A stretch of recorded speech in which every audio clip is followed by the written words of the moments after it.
Bona vesprada als companys i companyes de corporació i al públic assistent a este ple.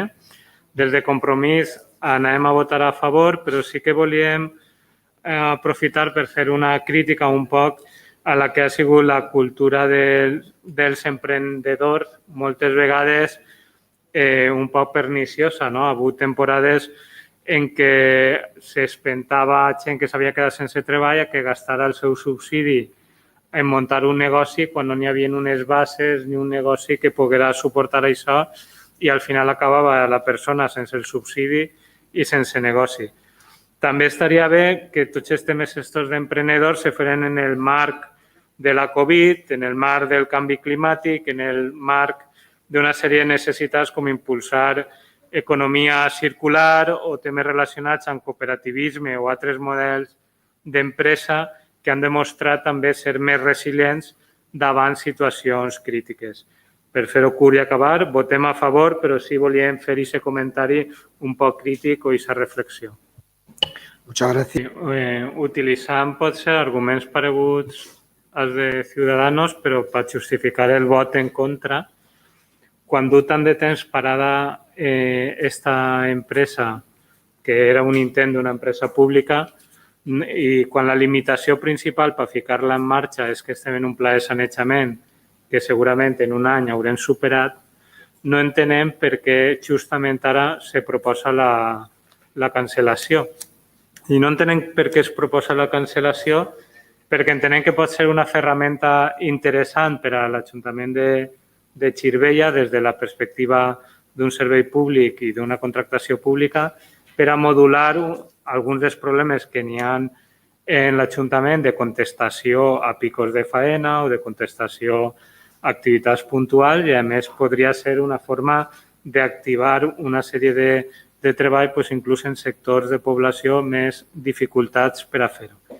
I la pregunta darrere d'això és quin model és el que té aquest equip de govern, si és el model de privatització total de serveis, com en Aigües de l'Horta ja han demostrat, o si se creuen el que firmaren en el Pacte de la Concòrdia quan parlaven de, se acuerda també en continuar, bueno, això ho sé jo perquè vaig veure un borrador, però crec que encara no ho han publicat, se acuerda també en continuar con la labor emprendida durante la legislatura 2015-2019 respecto a la remunicipalización de los servicios municipales. Però no sabem quin és el projecte ni quin és el model i, bàsicament, aquesta seria la pregunta. Moltes gràcies. Continuant el que ficava el Pacte de la Concòrdia, signat, suposo, entre el PSOE y Podem, en este sentido, y cuando el plan de saneamiento lo permita, se buscarán fórmulas alternativas a través de la creación de una empresa municipal de consorcios de carácter público de servicios mancomunados. Mientras llega este momento, se creará el órgano necesario que vaya elaborando los estudios de aquellos servicios que se consideren susceptibles de volver a assumir. Entenc que ha passat un any, però ha sigut un any excepcional i tampoc apretarem en este punt, però bueno, a veure si se complís part d'això. En este órgano estarán siempre presentes los servicios de secretaría e intervención municipales. I això ho enllace en la intervenció que ha fet el senyor Ortí quan dia que les empreses públiques era per a col·locar a amics dels que estaven governant. I, per desgràcia, això ha passat en molts pobles, perquè quan això és que en la legislatura, que en algun tema passades, que en alguna vegada vinga al ple, nosaltres hem parlat en altres ajuntaments on estava Compromís i és cert que n'hi ha empreses públiques que la gestió havia sigut molt ineficient, molt, bueno, deixem-ho ahí. Però és cert que el nou marc legal obliga a una fiscalització i a unes intervencions des de part d'intervenció dels funcionaris de l'Ajuntament molt més rigoroses i, per tant, com a ferramenta possible i viable per a moltes coses, hauria d'estar damunt la taula. Per això insistim en aquest tema i considerava que tenia que contestar l'aspecte que les empreses públiques ben utilitzades poden donar i ajudar molt a l'activitat i a la gestió d'un ajuntament. Sí, simplement explicar el sentit del vot de Compromís, que és diferent al primer vot de personal, com així sí que n'hi ha un acord en més a negociació dels sindicats i de l'equip de govern, votarem a favor. Portàvem unes quantes preguntes, algunes ja les han plantejat a 3 grups. En el ple anterior de juny preguntàvem diversos aspectes de mobilitat i de les accions que estava portant a terme l'Ajuntament de Xirivella, si és que estava fent alguna, i tampoc ens donareu massa informació. En concret, volíem incidir sobre la C3, ara que estem a portes del compliment dels 5 anys de la declaració de Xirivella, i les preguntes anirien un poc en la línia de què pensa fer l'Ajuntament de Xirivella per a reivindicar que el tren de Rodalies de la C3 cada dia està pitjor, si té prevista alguna acció de pressió de cara al Ministeri de Foment per a parar aquest deteriorament continu de la línia de Rodalies i quan té prevista començar a posar en pràctica aquestes accions que potser té previstes però desconeguem. I en la mateixa línia, en la mateixa temàtica, a banda de preguntar, li faríem un prec. I donat que el 29 de setembre es compliran 5 anys de la declaració de Xirivella, que crec que va ser important, això d'unir a tots els alcaldes i les alcaldesses dels pobles de la C3 i en la que vostè, alcalde, va implicar-se personalment molt, crec que seria el moment de demanar una nova declaració, una declaració renovada, oberta a tots els grups polítics i teixits associatius dels pobles per tornar a reivindicar aquestes inversions i intervencions necessàries que en moltes ocasions han arribat fins i tot a dibuixar-se en els pressuposts de l'Estat, però que mai han arribat a executar-se. Canviant un poc de temàtica, parlaríem de la biblioteca. Voldríem saber, la pregunta seria quins criteris s'han utilitzat per a tancar la biblioteca tot el mes d'agost.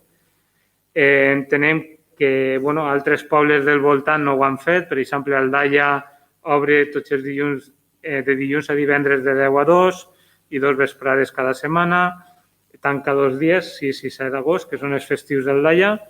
Picanya, Mislata, Manises i Paiporta també obrin tot el mes d'agost. Quart tanca una setmana d'agost i Torrent també tanca una setmana d'agost. Entenem que podria ser un espai necessari més quan s'han anat tancant totes les possibilitats d'oci, des de la perspectiva d'oci cultural i en concret, Xirivella sempre diu que és ciutat cultural i això és una llàstima. No sé si estem a temps i ahir aniria al prec per favor, intentar en lo possible obrir la biblioteca en agost, encara que fora parcialment.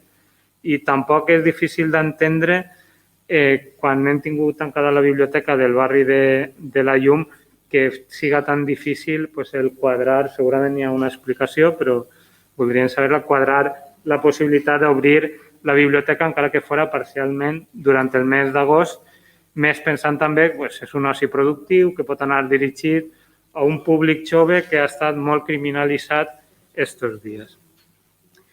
Per altra banda, i relacionat amb la cultura i el valencià, jo sé que cada vegada que parla el valencià en l'Ajuntament se fiquen nerviosos, però ens resulta ridícula la taxa de llibres en valencià que compra la biblioteca.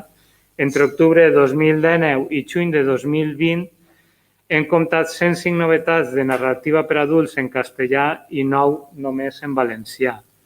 I no serveix que em diguem que l'associació de Xirivella és la que és, perquè la conec. Jo ja en 1994 ja treballava de monitor de temps lliure en el campament de l'Ajuntament de Xirivella i vaig servir en el restaurant on anaven els iaios a sopar quan era alcalde de Santa Maria i Santa Maria en aquell moment parlava valencià sense cap problema i amb total normalitat. Igual és que anem cap a darrere en aquest tema del valencià. I també m'he cridat l'atenció que s'incomplixca l'ordenança de normalització lingüística quan acaben de rotular davant de l'Ajuntament els 2 punts de recàrrega elèctrica d'automòbils només en castellà. Un altre tema que ja s'ha comentat, el tema de l'arbrat de l'avinguda Túria, que nosaltres per incidir entenem que inclús n'hi ha aspectes de l'ordenança municipal de protecció d'arbrat que vam aprovar a última hora en el ple d'abril de 2019 que pensem que podrien estar incomplint-se. Allí es parlava de restauració, de compensació del valor afectat. És evident que allí l'única explicació que ens digués que aquells arbres no estaven bé però no se'ns detalla ni quina anava a ser la restauració ni la compensació d'aquell valor afectat. I també se parlava en l'ordenança de cooperació entre administracions diferents i no sabem si hi ha hagut alguna cooperació amb l'administració responsable d'aquests arbres o simplement ho hem trobat damunt la taula o, bueno, damunt la taula no, tombats a terra els arbres i hem reaccionat d'aquella manera. Continuant amb les zones verdes, volíem preguntar sobre el Parc del Che, que també és un aspecte, el de deslinde, que anava en el pacte firmat entre el PSOE i Compromís. Ens agradaria saber si ha pogut, suposem que no ha hagut ningú abans, però insistiríem en que poguérem treballar aquest tema perquè entenem que és un tema que és difícil de resoldre però que a més està causant dificultats en la gestió de les zones verdes del propi Ajuntament. Un altre tema, també per relació amb el Ministeri, se parla la legislatura passada de demanar la reversió de demarcació de carreteres a l'Ajuntament de la zona de Lidl i tota aquesta zona d'ací. No sabem si s'ha avançat. I també relacionat en el Ministeri i en els arbres que han tallat, el projecte, quan van fer el túnel passant i parlaven de posar d'arbres plens tot el terraplè i allí n'hi ha 4 palmeres, la meitat s'han mort i no sabem si han reclamat que aquella intervenció realment acabe en el que teòricament era una intervenció en arbres en altura que pogueren inclús frenar el ruïdo a les finques més altes. I ja, per acabar, una pregunta. En el barri de la Llum l'atenció ciutadana està tancada. No sé si tenen previst obrir-la, suposo que ja en setembre. Ens pregunten altres preguntes de les que no han eixit si n'hi ha previst fer alguna exposició pública del Gregori Mayans, del nou projecte d'obra en algun moment. I crec que el més ja...